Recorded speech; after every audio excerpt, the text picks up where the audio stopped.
How's it going, everybody? This is Rusty here at FCP Euro. Today we're going to show you how to do the drive belt and tensioner on our G01 X3 M40i.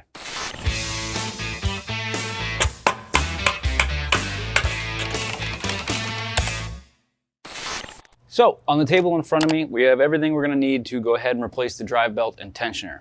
That will include the drive belt, 2 charge pipe gaskets, the lock pin tool for the old tensioner, along with the bolts that hold the tensioner onto the alternator and the front radiator support bolts, and then the star of the show, the drive belt tensioner with pulley.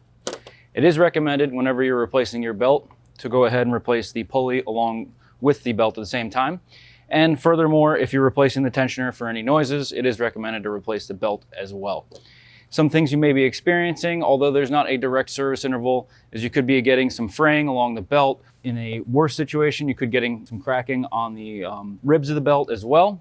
For the tensioner, you could be getting a chirping noise while the vehicle is idling, some pulley screeching, and even if you look down in the bay, you may see some rust kind of forming on the outside of the tensioner spring.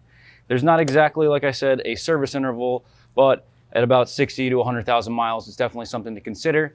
And furthermore, if you have any oil leaks in that general area soaking the belt, it may also be contributing to a little bit of wear on the drive belt tensioner. So definitely something to consider. You'll notice that the drive belt tensioner does already come with a lock pin installed, and we do have an additional one here. The lock pin should not be removed until the tensioner is installed, which is why we have the additional one, so that we can put the one currently in the vehicle into a service position, put this pin in there, and then safely and easily remove it. So we will have an extra tool or two at the end of this job. And now that we've gone over all the parts that we need, let's get into some tools we'll need to take care of the job. All right, now for tools. We're definitely going to want a pretty good flashlight. I've got a small impact driver here with a magnetic 8mm socket. That'll definitely be handy for some of those belly pan screws. Also have a 90-degree pick, a small pocket screwdriver, a 1/4-inch ratchet, and then a couple of different T30 options. I have a 1/4-inch one installed on a 3 to 4-inch extension, and then a long shank 3/8 T30, and then also a 3/8 drive shorter T30. These couple of options will be handy to have available. I've also got an E14 external Torx, 6mm, an 8mm, a 10mm, 13mm, and a 16mm socket. A T20 and either a socket or a screwdriver would be handy, a small panel tool, and even a mirror to inspect the belt routing when you're finished.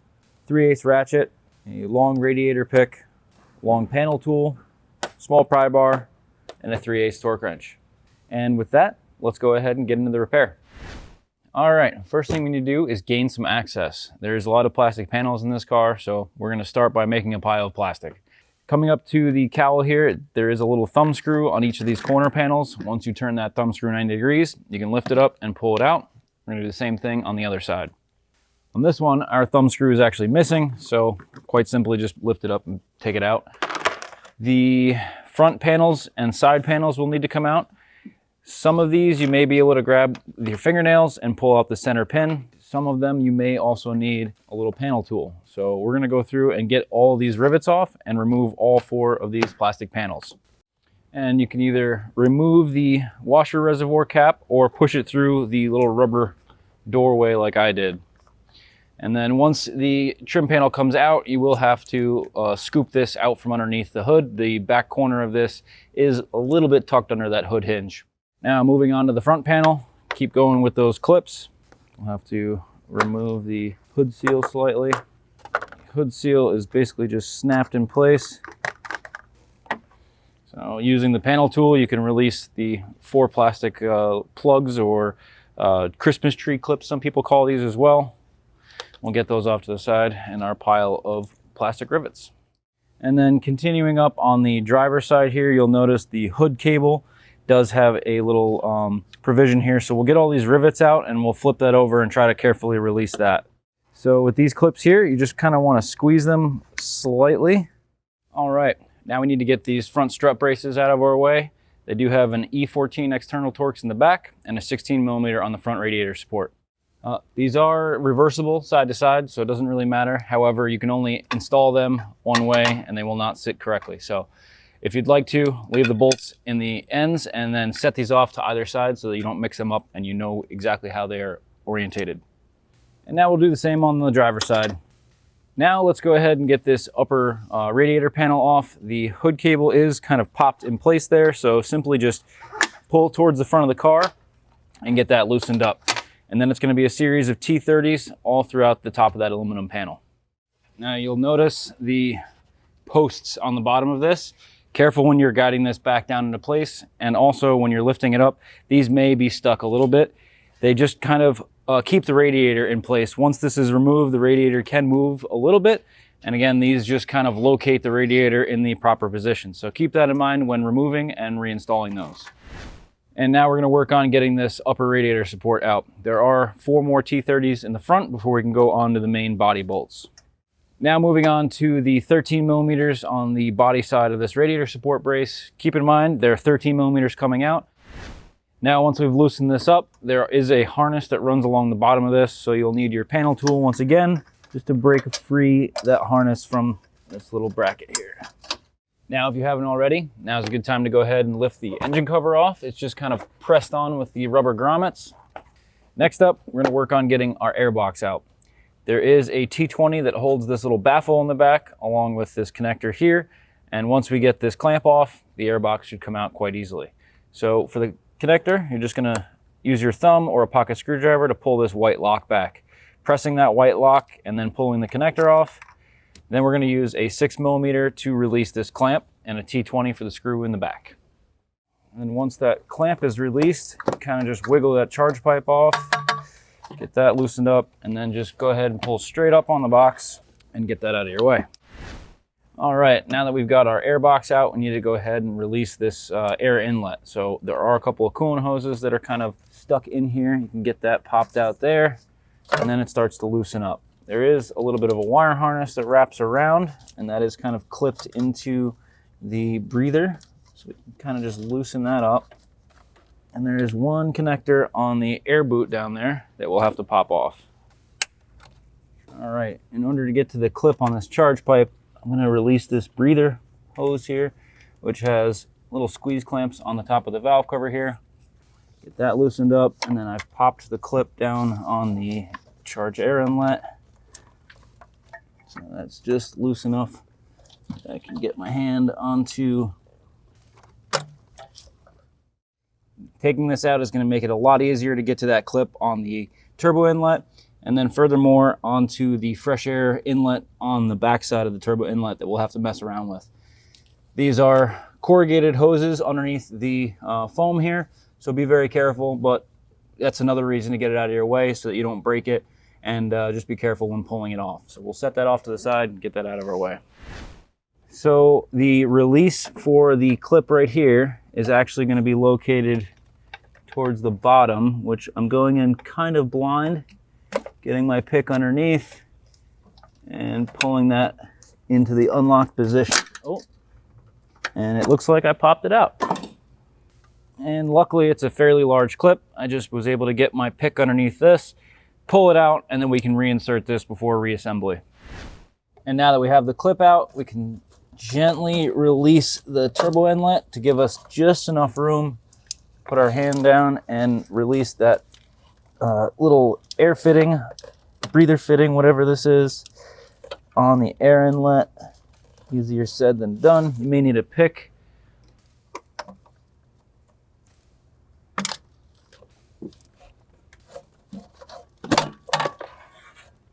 And as you can see, there was a lot of dirt and debris caked up on that fitting, making it very difficult to release.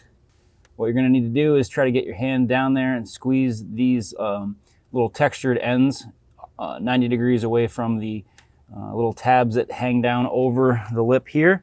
And if you're unable to squeeze those tabs, you can get a pick underneath the sides so that you clear this little bevel on here. We'll get this cleaned up before we reinstall that, as well as the other end there, just to make our lives a little bit easier going back together. But there's a lot of grease there. We got a decent amount of oil dripping out of there from the PCV system. We'll make sure to clean that too before reinstallation.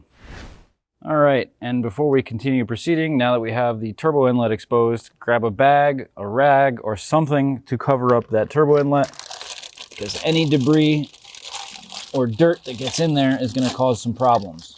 So I'm just going to cover that up so that we don't get anything in there while we're working in this area.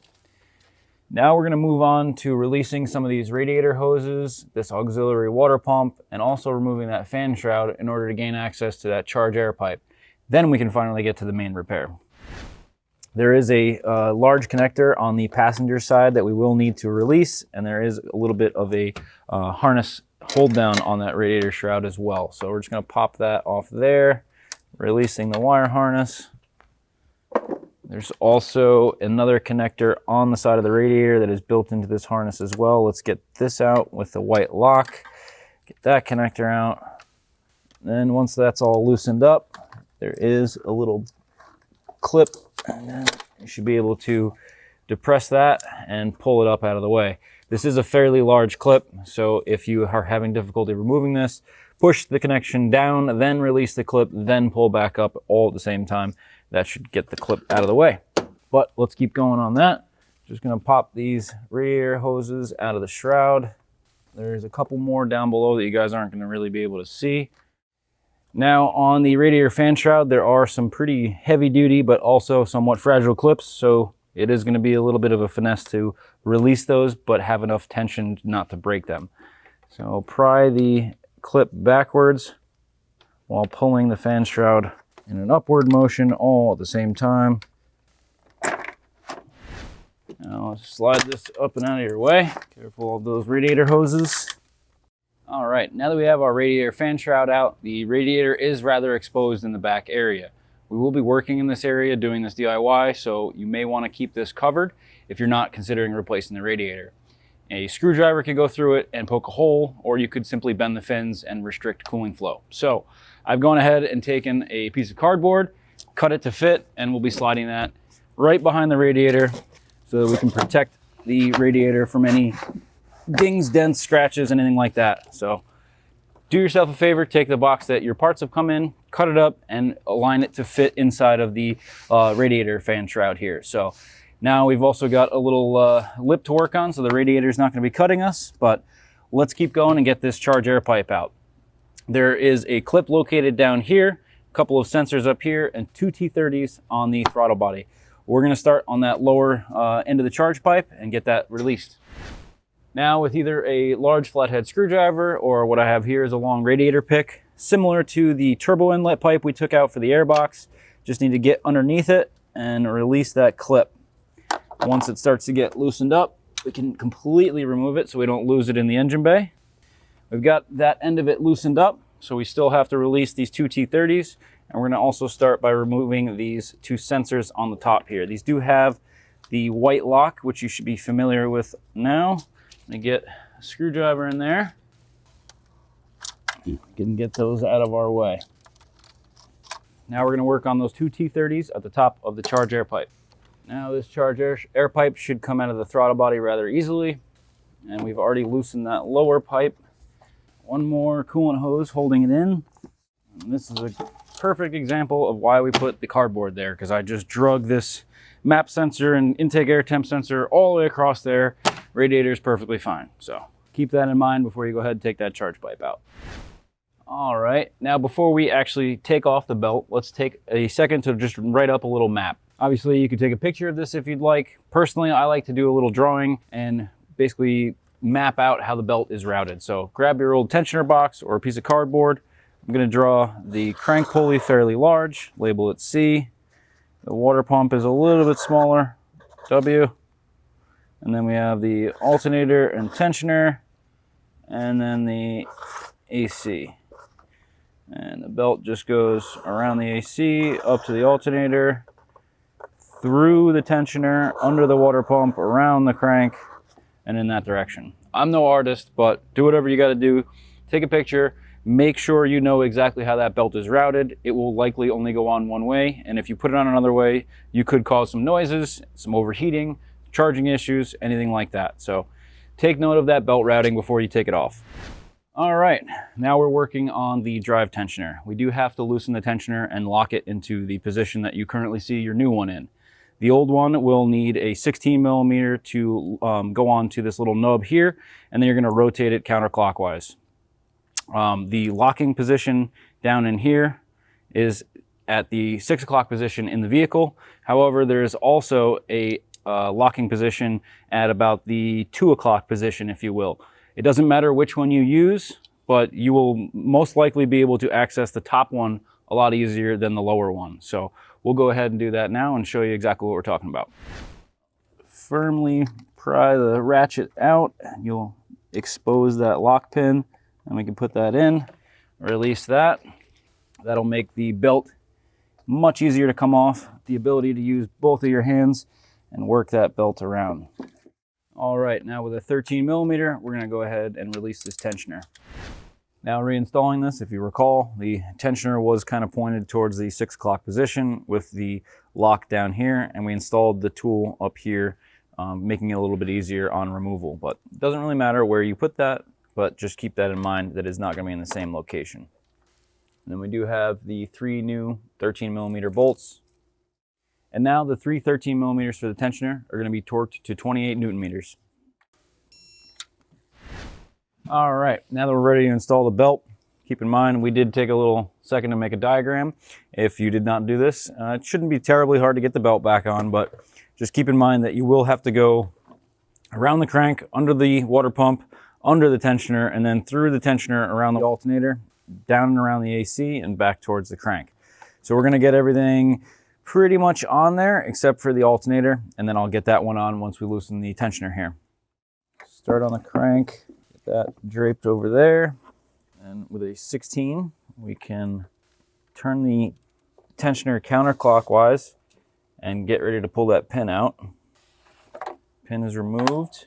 Tensioner may need the alternator turned on, or put the belt on the alternator first, and then roll it back around the tensioner just like that.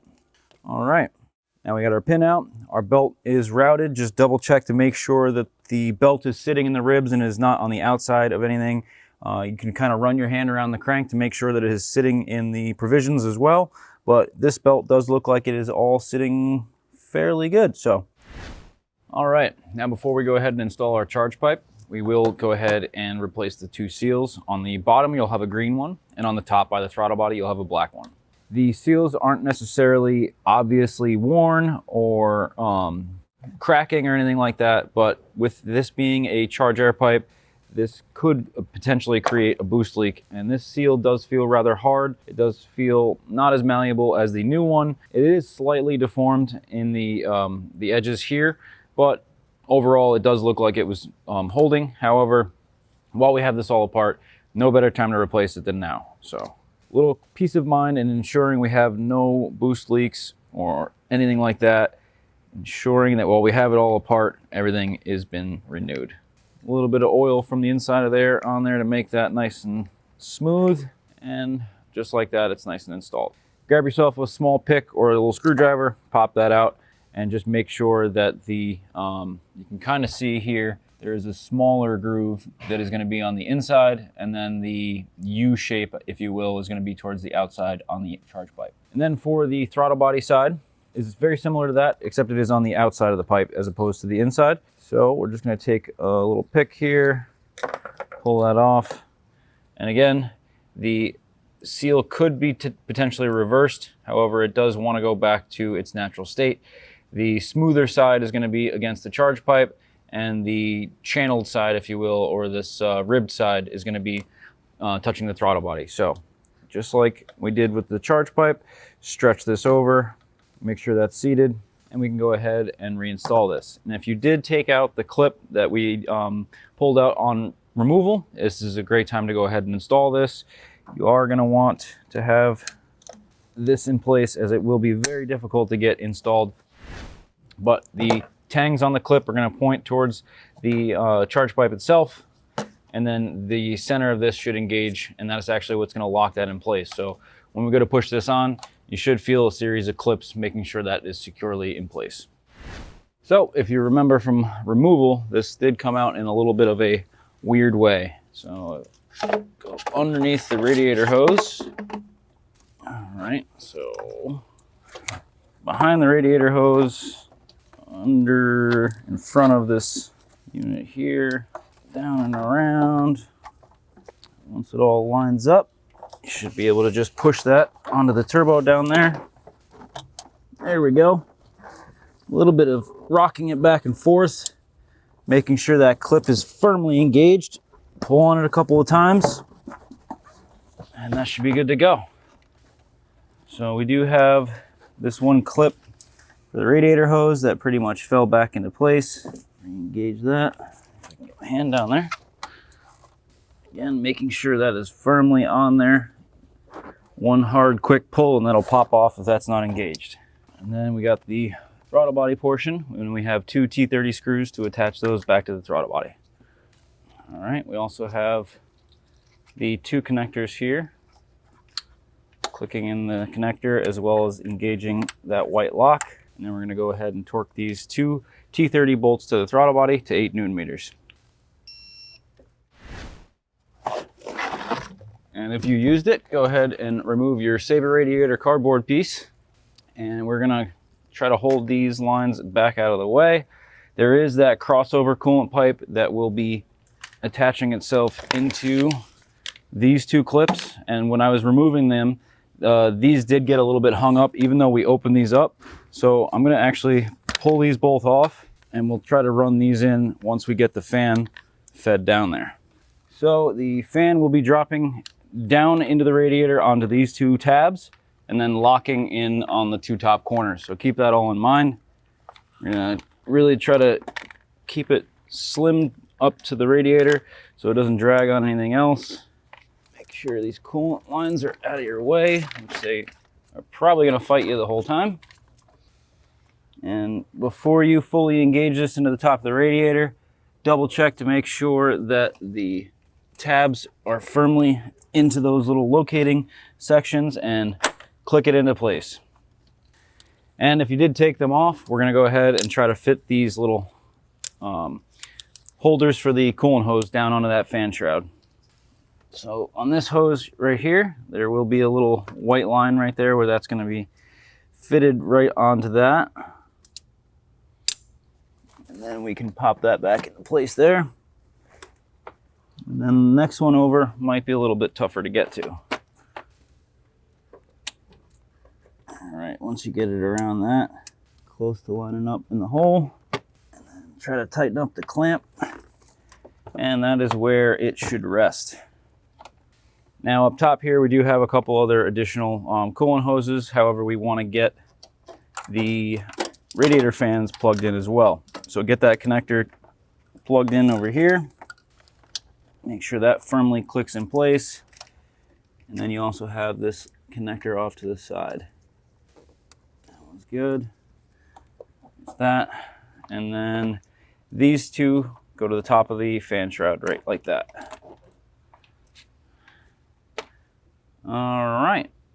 This would probably be a good time to go install the turbo inlet that goes to the air box. You could certainly go ahead and put the rest of the radiator fan cover back on, but leaving that out will give us a little bit more room to get down to that turbo inlet. So let's grab that and get that ready to be installed. All right, and now if you took the clip off of the turbo inlet, go ahead and install that now. And also take a look at that seal on the inside of here. Although it is not under charge air pressure, this could still cause a check engine light and have a mass airflow sensor leak. So let's go ahead and reinstall this clip. Once that's in place, we can go ahead and drop that in.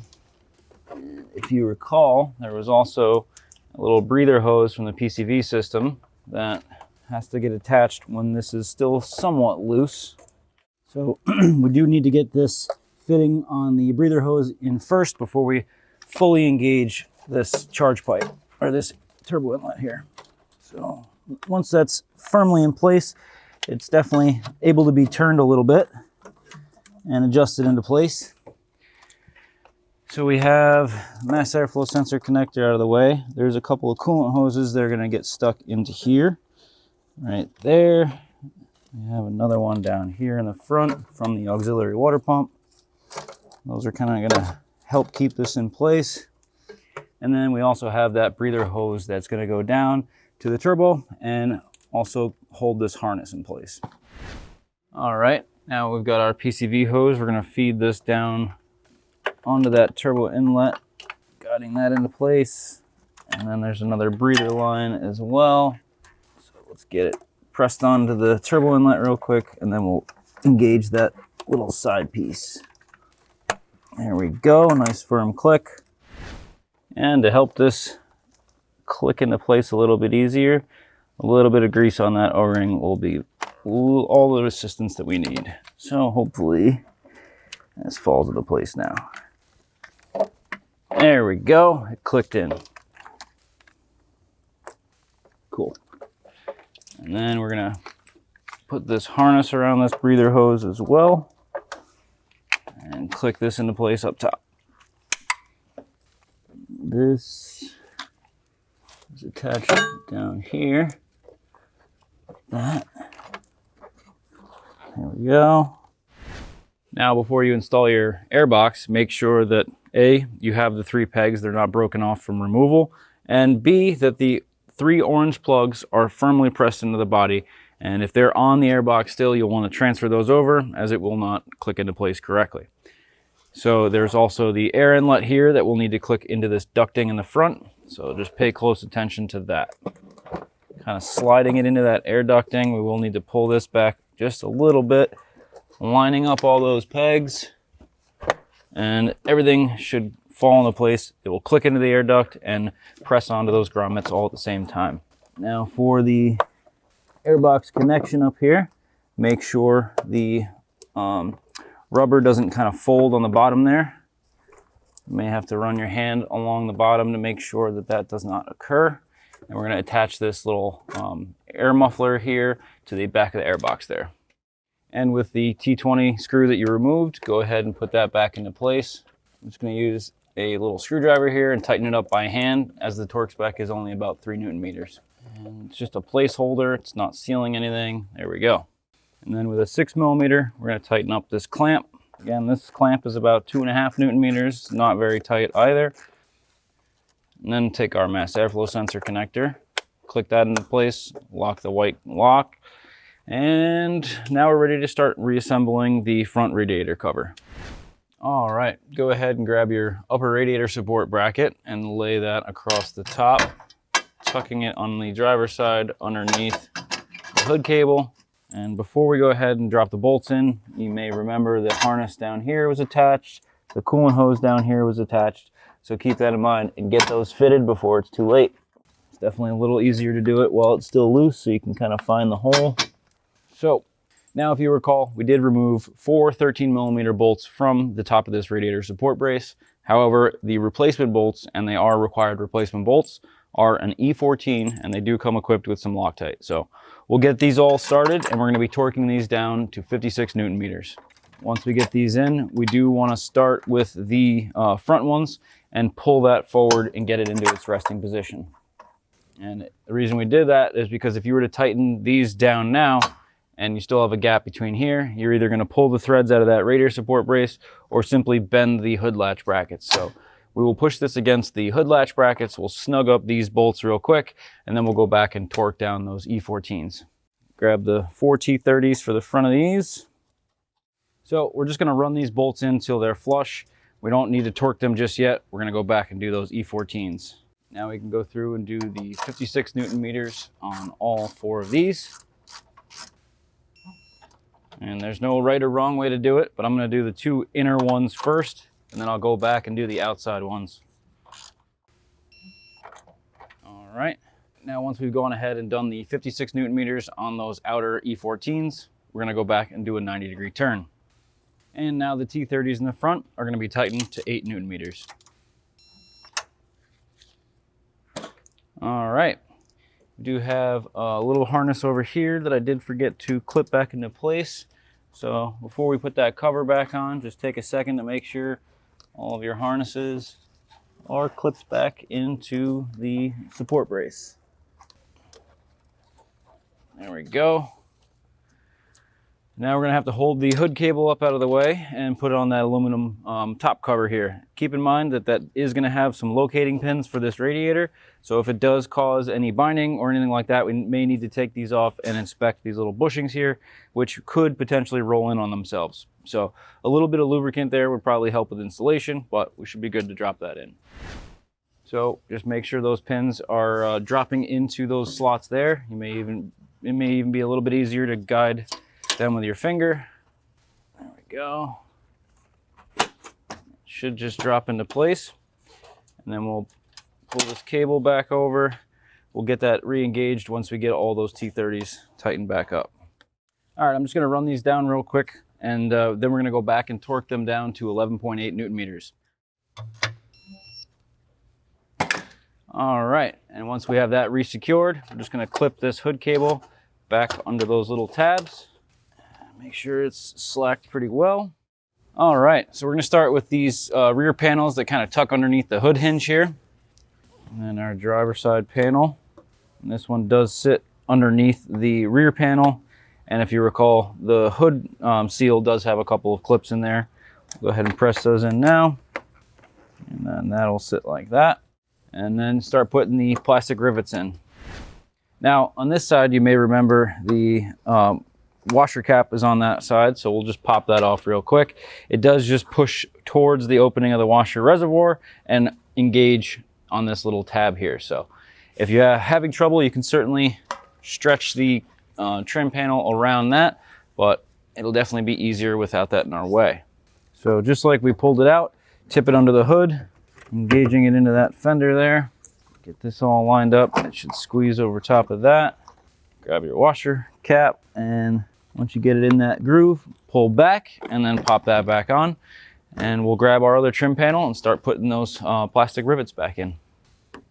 And then we'll engage our hood seal, and I already noticed this front one starting to come out. These clips do stay in any of these and come out of the hood seal. It is just this little football shape. You can kind of wedge it into the seal, stretching it a little bit, and get that to sink back in, just like so. There we go there. And then just like the other side, put your plastic clips back in. All right, we now have our strut braces ready to go back on. You're gonna be putting the E14 on the strut tower, and the 16 millimeter is gonna be going up on the strut brace. And the strut brace on the front here is gonna have the flat edge, and the curved edge on the rear will go to the strut tower. Should not be able to tip up in the rear. If you'll notice, this is kind of sitting at an angle here, and this is kind of pointing up. So flip that over, and that's how that one should sit. This one is similar, with the part number facing upwards. And now the 16s, as well as the E14s, are all gonna get torqued to 56 Newton meters.